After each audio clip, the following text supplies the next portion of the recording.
La reconstrucción de una estructura vial como un puente cuesta millones de pesos al Estado dominicano debido a que en el país no existe una cultura de mantenimiento y prevención en las obras viales. El posterior desgaste de las obras luego de su construcción es inevitable, lo que se convierte en un agravante del por qué colapsan antes de tiempo. Otro factor del deterioro de estas obras viales son las inundaciones que se forman en el país debido a la falta de sistemas eficientes de drenaje pluvial. Expertos en este tema explican a nuestro equipo de investigación lo que hay detrás.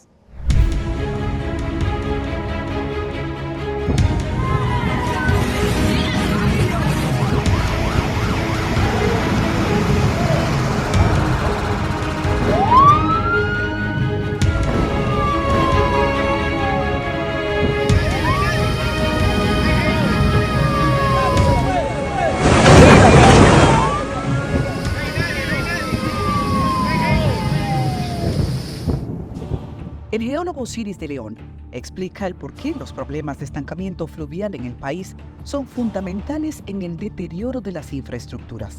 Hemos visto en los últimos años que cuando se aproximan vaguadas o fenómenos atmosféricos, una de las provincias más afectadas es el Gran Santo Domingo. Estas lluvias provocan serias inundaciones, desplazan cientos de viviendas y provocan daños graves en estructuras viales. Un ejemplo de ello es el colapso de un muro del paso a desnivel ubicado en la intersección de la avenida 27 de febrero y calle Máximo Gómez, en noviembre pasado. Una tragedia calificada como uno de los eventos más catastróficos del 2023. El caso deja en evidencia que en el país no contamos con un sistema eficiente de drenaje fluvial. Preguntamos, ¿por qué con pocas horas de lluvia, varias zonas del Gran Santo Domingo se inundan hasta colapsar? Pero lo primero que usted tiene que pensar es cómo drenar las aguas de lluvia. Santo Domingo es una ciudad donde te caen más de 1.200 milímetros de lluvia por cada metro cuadrado anualmente. Entonces tú tienes que considerar eso. Pero con el cambio climático tú tienes que considerar que eventos como el de noviembre de 2022 y noviembre del 2023 se pueden repetir. Entonces si ya tenemos 2 noviembres consecutivos con lluvias que han inundado el Gran Santo Domingo, lo lógico es que ya nosotros estuviéramos trabajando en los sistemas de drenaje.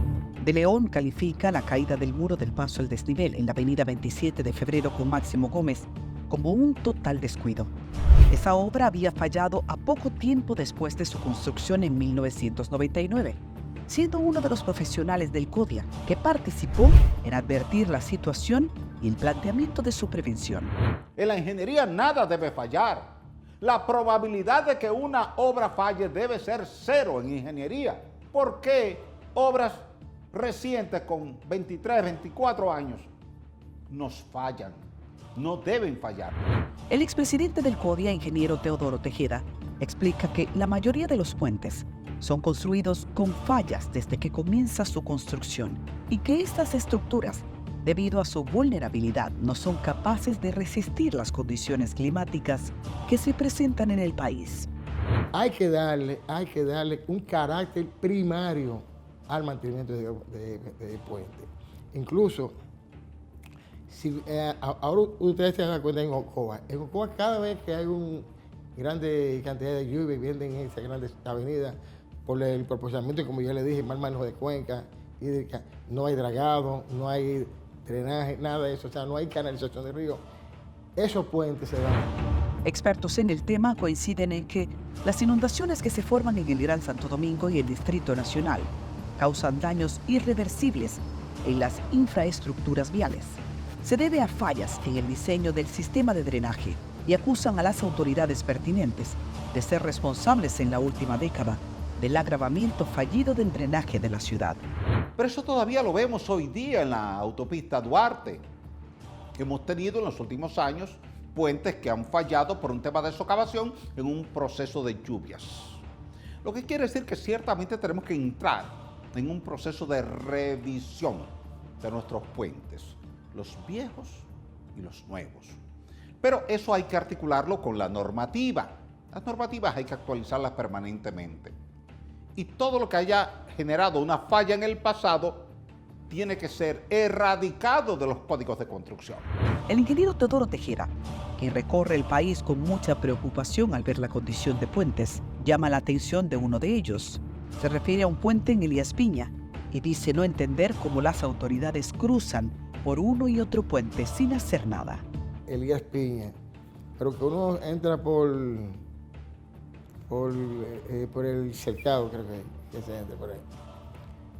Cuando llueve, ahí hay un puente, usted no ve el puente por ningún lado. Si usted no conoce el puente, eso se sepulta hasta por 10 días. Y la gente tiene esos 10 días incomunicados, tienen que pasar a caballo o alguien cargando. Es una cosa deprimente. Preguntamos cuáles son los principales problemas que hacen que un puente colapse cuando llega un fenómeno atmosférico. Por eso los puentes tienen que ser diseñados y construidos con un criterio estricto en materia de que sus cimientos estén lo más profundo posible para que ninguna socavación deje las pilas desnudas. Segundo, el tablero debe estar lo más alto posible para que ninguna crecida llegue a tocar el tablero. Y tercero, los aproches deben ser lo suficientemente extensos lateralmente para que ninguna crecida socave por fuera del aproche y deje el puente ahora desconectado de la vía. El geólogo Osiris de León insiste en que la mayoría de fallas de infraestructuras viales se derivan de las primeras construcciones que se realizaron en el país. A mí se me encargó en el año 1998, después del tránsito del huracán George, evaluar todos los puentes que habían colapsado en la región suroeste del país, desde la zona de Azua hasta las provincias de San Juan, Barahona e Independencia. Y tuve que ir a hacer un inventario de cada puente que había fallado. Más del 90% de los puentes habían fallado por un tema de socavación. Es así como narra la cantidad de fallas en infraestructura vial que ha presenciado como geólogo en los últimos años. Los puentes no deben fallar por ese tipo de condición, porque cuando David, cerca de 50 puentes fallaron. Cuando George, casi 60 puentes fallaron. Cuando la tormenta Noel, en octubre del 2007, cerca de 50 puentes fallaron. Y cuando la tormenta Olga, que fue el 11 de diciembre del 2007, también tuvimos decenas de puentes que fallaron. Quiere decir que cada vez que hemos tenido un evento hidrometeorológico importante, hemos tenido múltiples fallas en nuestros puentes. Mira con gran preocupación que no se estén tomando medidas necesarias en las zonas que más se inundan, zonas que ya han sido calificadas como puntos más vulnerables de la ciudad cuando se presenta un fenómeno atmosférico. ¿Cuántos años tenemos viendo la laguna de la Núñez de Cáceres inundándose? Y no le hemos dado una respuesta.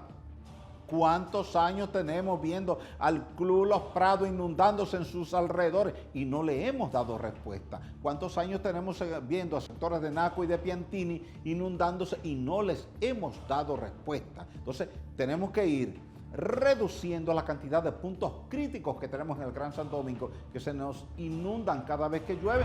De su lado, el viceministro de Supervisión y Fiscalización del Ministerio de Obras Públicas, Roberto Herrera, entiende que la gravedad del drenaje pluvial ya es una situación que sobrepasa a la alcaldía debido a su magnitud.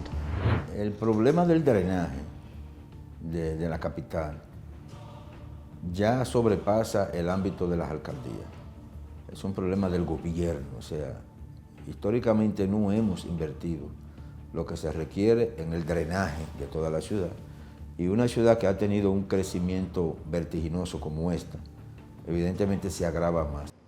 Todos los ángulos cuentan. ¿Por qué tenemos que esperar a que una obra vial caiga a pedazos para su mantenimiento? Tenemos grandes obras viales con fallas desde su construcción. Los problemas de drenaje pluvial también contribuyen con el deterioro y junto a ello la falta de supervisión y mantenimiento luego de su construcción. Esta fórmula provoca pérdidas millonarias al Estado. Pérdidas que se pudiesen evitar si existiera una cultura de mantenimiento y prevención en cada una de nuestras obras. Atentos al seguimiento de esto y, por supuesto, invitándoles a acompañarnos en nuestra próxima entrega. Muy buenas noches.